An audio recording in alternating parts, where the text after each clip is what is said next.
The last few months of 2024 were potentially the most exciting times for VR gamers in recent memory. We got games like Batman, Alien, Metro and Behemoth back to back, one after another. It was an incredible lineup of VR releases. So coming off the back of that, it has felt like 2025 has lacked the visibility of AAA VR content that made 2024 so exciting. Now let me be clear, I don't think we'll see 4 back-to-back AAA big hitting VR titles like that again for quite some time, if ever. But 2025 is starting to take shape thanks to some recently announced AAA VR products and one rumoured in development, massive if true, VR game. So let's take a look at those games and a few more that you can get your hands on soon. Let's kick things off with Alliance Peacefighter. This is a linear story-driven space sim in the style of 90s classics like X-Wing and Wing Commander. Fans of Star Wars Squadrons or the flight and combat sections of No Man's Sky should pick this up when it releases for PCVR on the 4th of June. Now, if you were disappointed that the upcoming Star Wars pod racing game is a mixed reality top-down experience rather than a first-person VR experience, then worry not. V-Racer Hoverbike has you covered. Now, the game has been available for PCVR for quite some time now, so if you are impatient and don't want to wait for this Quest release, you can go and pick up the game right now to jump into some high-speed, high-octane Wipeout, Tron, pod racer style hoverbike races in VR. But if you only have a Quest device and want to wait for the standalone version, you don't have to wait long as it's releasing summer 2025. You can even pre-order now to receive a shiny gold skin for your pilot. The sweatiest, most gambling-ridden, high-ceiling skill level FPS of all time is coming to VR. Thanks to Team Beef in an unofficial capacity. Now, Team Beef have been working with the Flat to VR dev team to release some official VR ports, or at least they will be working with them to release official VR ports in the future. But they are still working unofficially on releasing VR games on their Patreon page, and this is a very exciting one. Now, I'm not entirely sure how Counter-Strike will translate into a VR experience, but I for one am very excited because I think it will be a more casual and enjoyable way to experience this absolutely classic multiplayer first-person shooter. If you try to play this flat screen on PC and you haven't been playing it all your life and honing your skills, you will just get absolutely destroyed within seconds. So in VR, I'm hoping for a more relaxed and ultimately fun multiplayer experience. The dev team behind Budget Cuts and Garden of the Sea are trying their hand at an action-focused roguelike co-op experience for their next game.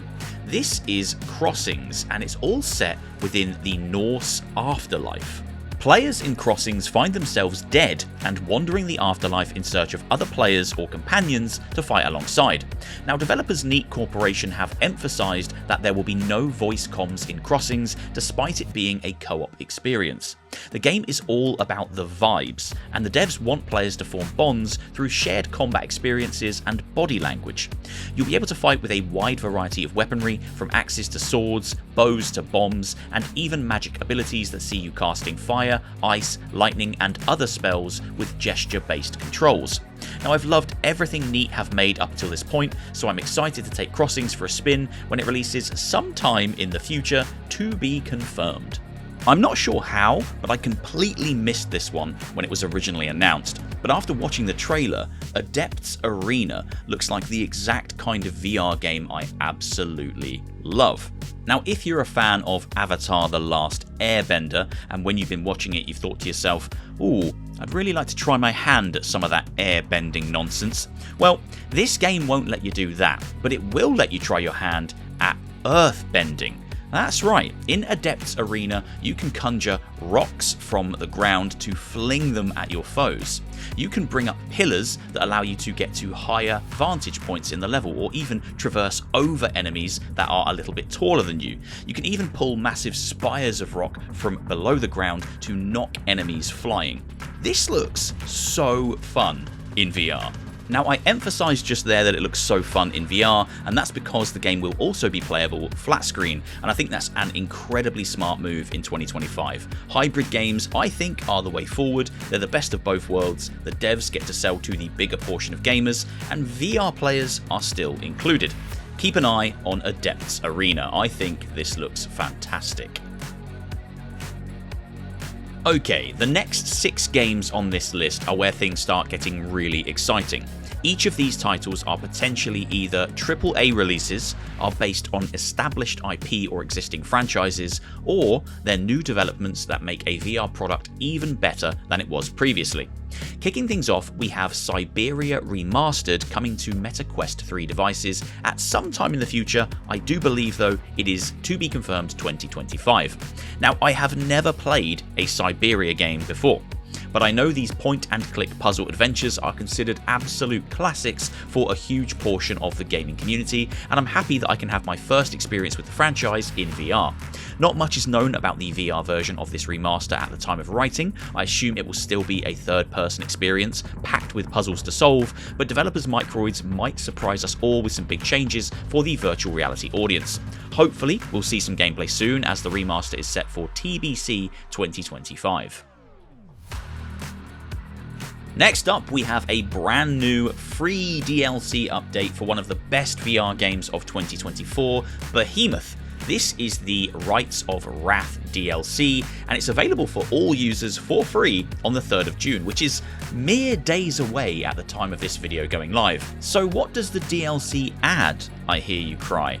Well, right now I'm still waiting for Skydance Games to completely clarify those details, but it certainly looks like, following in the footsteps of Walking Dead Saints and Sinners, there will be a new arena mode, which allows players to challenge themselves against waves of enemies, and then it also seems like there is a boss rush mode, which I know is something people have been asking for since the game came out, a way to replay those incredible Behemoth bosses. Alien Isolation is, in my humble opinion, one of the very best VR games of all time, thanks to the Mother VR mod. The game was never officially released as a VR product, but some clever modders came in and gave us an incredible way to experience this game in the most immersive and terrifying way imaginable. Now, all these years later, a brand new VR modder by the name JP has come along and given us motion controls, something I thought we would never get for this incredible VR experience. This new version of the Alien Isolation VR mod is called the Grandmother VR mod, and it's available now publicly in its first release. You can reach out and interact with things on tables like I just was there with those beer cans. You can wield weapons and point them with your physical hands. You can do the same for motion trackers, and the visuals have also been improved and overhauled. The resolution is higher, the game looks better than ever, and this is now the definitive best Alien experience you can have in virtual reality. The movie World War Z was pretty shit. The book is pretty good, and the video game is really good. I've sunk a ton of time into the co-op zombie shooter World War Z with a bunch of friends. It's incredibly replayable. The hordes of zombies look amazing. There are hundreds of them, maybe even thousands of them on the screen at any one time. So I was so excited to see we're getting this whole game ported to VR. And I am still excited, but one thing baffles me. This is not playable in co-op. This is a single player VR experience. Now that feels like a massive missed opportunity. I'm really hoping Saber add multiplayer at some point, but I'm still really excited to play World War Z in VR this August. A 4-player Teenage Mutant Ninja Turtles game is coming to VR from the developers of Gorn. I am so hyped for this. We don't know much at this stage other than the fact it's a 4-player game. Each player can play as a different turtle, and as I've said, it's being developed by the devs Cortopia, who were behind the Gorn franchise. I can't wait for this. It's a little ways away, coming out 2026, but this is the kind of AAA VR content I'm happy to see teased. Buckle your seatbelts and strap on your tinfoil hats, This one is just a rumour at this stage, but if it's confirmed, this is probably going to be the biggest AAA VR release of 2025. Deadpool VR, developed by Twisted Pixel. Now this gameplay that you're seeing right here isn't of the aforementioned rumoured Deadpool game. This is Marvel Powers United. I've just stuck this here to demonstrate what a VR Deadpool game might look like, but hopefully, and probably, anything made by Twisted Pixel will almost certainly be better than Marvel Powers United. Now this rumour has sprung up a few times over the last couple of weeks. It's appeared on multiple games journalism sites and in a couple of different Reddit threads. People are saying the game is in development at Twisted Pixel in conjunction with Meta. Twisted Pixel are owned now by Meta, and it's going to be revealed at the Summer Games Fest. Now if this ends up being true, this is a huge deal for me for probably 3 different reasons. Firstly, I love Deadpool and I think a VR Deadpool game could be fantastic. Secondly, Twisted Pixel are responsible for 2 of my favourite VR games of all time, Defector, that you're seeing now, and the incredible Wilsons Heart. Twisted Pixel know how to make fantastic VR games, but they haven't done anything for such a long time. I really cannot remember the last VR game they made.